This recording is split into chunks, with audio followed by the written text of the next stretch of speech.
What's up, y'all? This is Rodney, and I'm back. And girl, I've been up since like 7 o'clock this morning. What time is it? It's 9:08.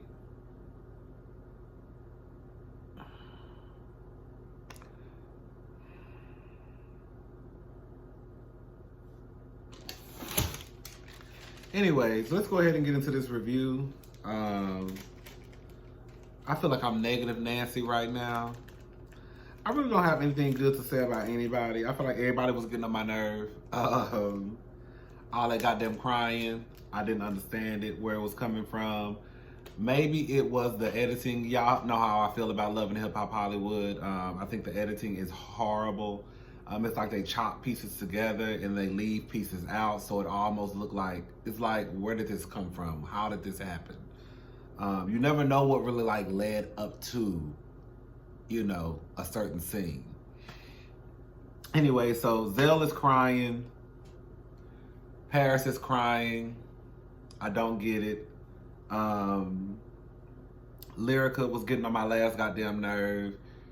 She tried to tell Brittany B, nobody's gonna ever propose to you. Like, Lyrica, girl, you really sound dumb, and you really low-key look dumb. Because your man proposed to you, and he still treats you like shit. A nigga proposed to you, married you, wanted you to have a baby, and girl, you still look crazy, and he still treats you like shit.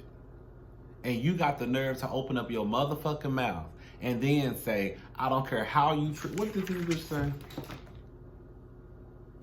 I'll always have his back no matter what. Let me just say something. I ain't never ever heard no nigga say no shit like that to no bitch. On some real shit. Like, if you just want to be real about it, that's why these niggas be treating y'all like shit. Cause y'all literally lay yourself in front of a door like a doormat. And then have the nerve to open up your goddamn mouth and say, no matter what you do to me, I'll always have your back. Bitch, what? What? Then why are you doing all this hooping and hollering and crying? Cause if he can treat you like shit and do what the fuck he wanna do and you always gonna be there, then just shut the fuck up and deal with it. Shut the fuck up and let that man go out there and cheat on you in peace.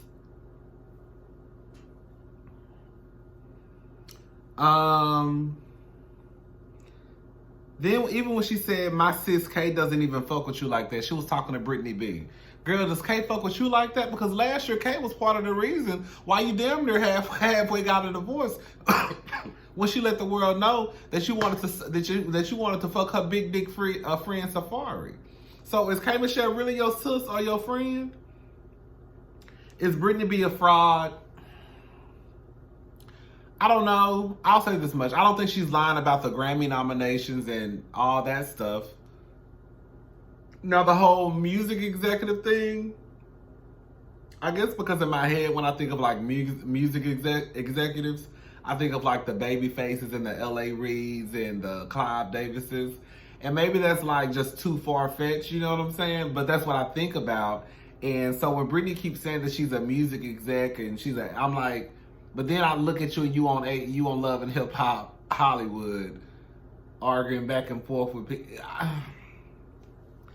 I don't think she's lying all the way. I think she may be stretching the truth. A1, you need to shut up because you said you were a producer before the show. I'm not feeling this review, y'all. A1, you need to shut the fuck up because you said that you were a producer before the show. Truth be told, I mean, I've seen Lyrica's name on Beyonce's album credits before. I have. A1, I never heard about you being a producer. So the same way you can doubt Brittany B, we could doubt you too. It wasn't until the show that you came back. Remember when A1 came back the following season and was like, yeah. I got like 20 songs on the charts. But the season before that, girl, you was scraping for pennies, girl. Jason forgiving his mother. I guess everybody is different. If you feel the need to forgive your parents for what they did or did not do for you, that's all fine and dandy. Some situation, I guess I can kind of understand. If it was just something, if it was like a simple, like, oh, my mama had me when she was 13 years old and she wasn't a good mother. as crazy as it may sound, I can kind of understand that, because at 13 years old, even though, you know, you fucking, okay, like, you just don't know nothing about being no mama. 14, 15, 16, you see what I'm saying? So I could see how you may not be the best mother if you have a child at a very young age. But some stuff I'm just not gonna get with. I'm just not. I'm just not. I don't know Jason's story, so I really can't speak on it.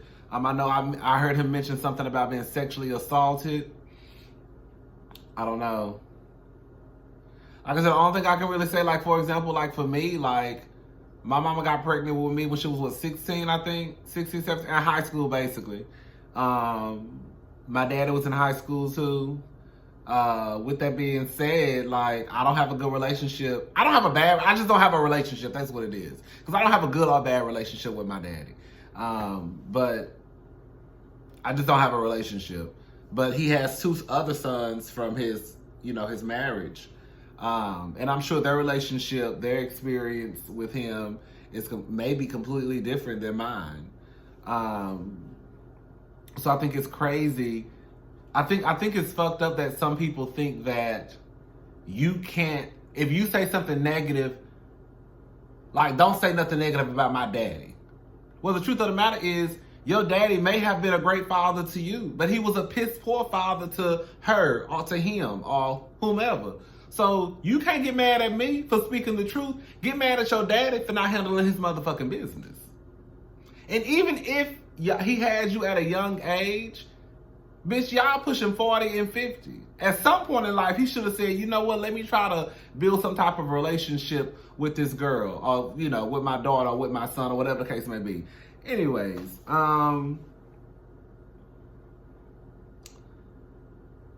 A1 starts crying. He said he gonna get himself right with God.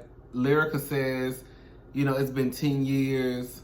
And that's a long time to throw something away. Baby, it's already been thrown away. That's what y'all don't even understand, sweetie. You've been single. You've been single. You've been single. Y'all was just living together.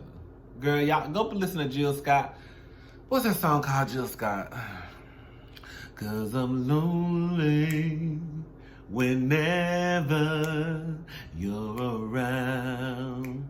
Oh, oh, oh.